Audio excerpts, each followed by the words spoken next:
Hello, welcome to Croatia. In this video we'll be charting our 2-day trip in and around Split. Our day starts at 7:30 AM on a rib leaving Split Harbour and heading out for the day, island hopping around the coastline. Stop 1 on our day trip is the Blue Cave, and that's on the island of Besivo. Now the entrance to the cave is really small, so we need to change boats here. Our guide bought our tickets and handed them to us to queue for the boats into the cave. The Blue Cave is a short ride around the corner, and it's normal to wait a few moments as there's only one way in and one way out. It's a super small opening, so don't forget to duck your head. This particular entrance to the cave was formed in 1884 when it was blasted open to let small boats access the cave. Until that point it was only accessible to divers. The cave itself is 24 metres long and 15 metres high, with the water about 10 metres deep. The deep blue colour comes from the light reflecting under the water through the natural entrance to the cave. Unfortunately, you're not allowed to swim inside the cave, not that you'd want to though, given how many boats there are.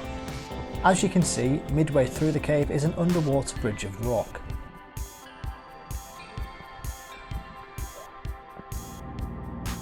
If you do come here, get here really early, as you can be waiting a few hours for only 5 minutes inside.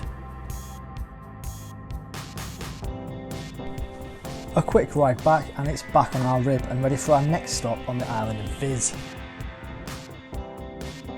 Komiža is a lovely little fishing port, and it's great to explore the old streets.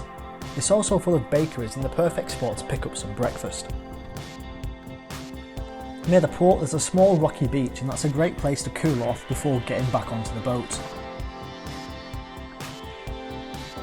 Our next stop is the small cove of Deneva, but not before some showboating between rival tour companies.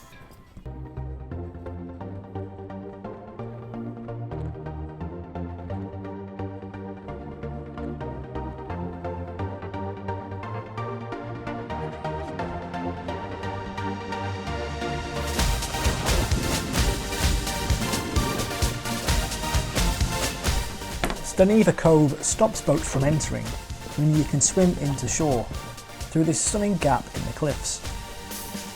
It's a really popular spot to cool off in before heading off on our boat tour, with the next stop being the remote island of Budičovac.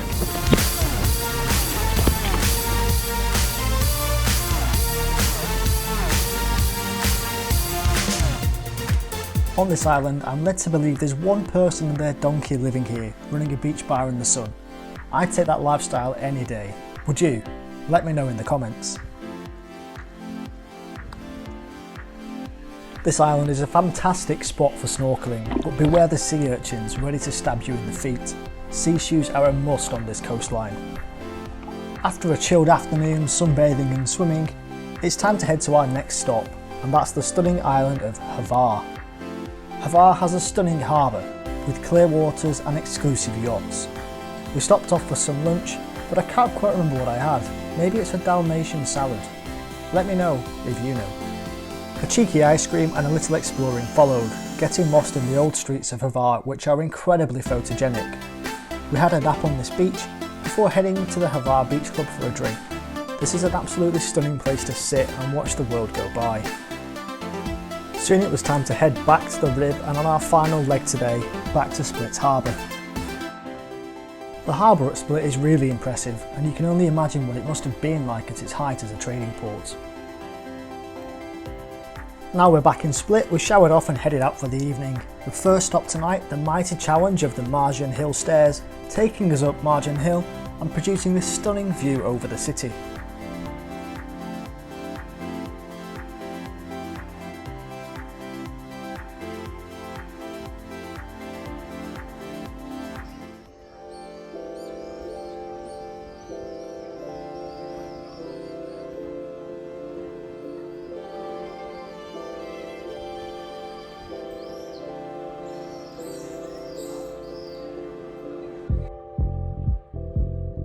We had a lovely stroll through the old town and had a lovely drink in Diocletian's palace.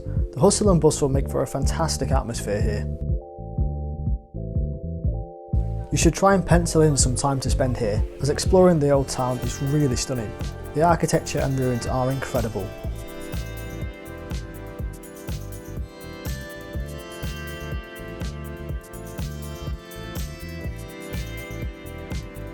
After a heavy and intense day exploring the islands, we spent our final day on Kasjuni Beach, which is just outside of the city. We took an Uber there, which was fairly cheap, and we spent the day here swimming and relaxing on the beach. Like all the beaches that we visited in and around Split, the beach is pebbled, so sea shoes are a must. The waters were clear blue, and the scenery is really stunning. There's also a beach bar for light drinks and snacks. Sadly, and all too soon, our weekend break in Split was over, and it was time to head back to the airport for the flight back to London. What did you think of our 2 days in Split? Let me know in the comments and feel free to ask any questions.